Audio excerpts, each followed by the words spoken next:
Մենք ամեն ինչի համար վճարում ենք, մեր արարքների համար վճարում ենք։ Ես շատ քիչ եմ լինում իմ երեխաների հետ։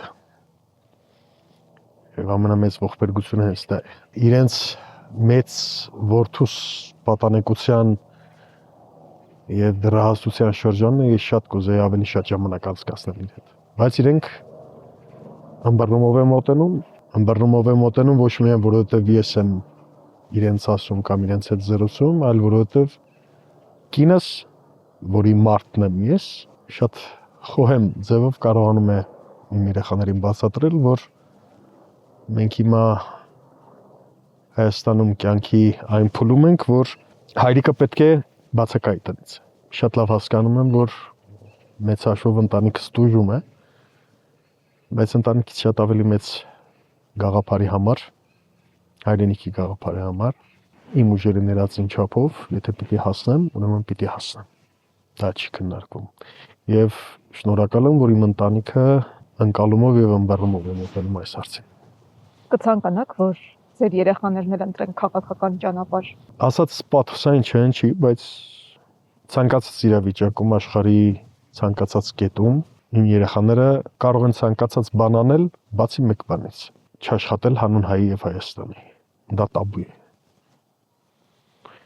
Եթե այդ աշխատանքը պահանջում է գիտության բնագավառում, իսկ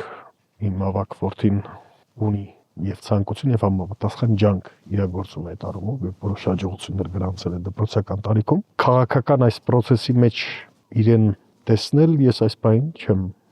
տեսնում, թեև ինքս մի անգամ ամենևին հավանաբար կհիշեք սպոնտան հարցազրույց եմ արել իր հետ եւ միակն է եղել, որ ես հարցազրույց եմ արել իմ վերջին մի քանի տարվա ընթացքում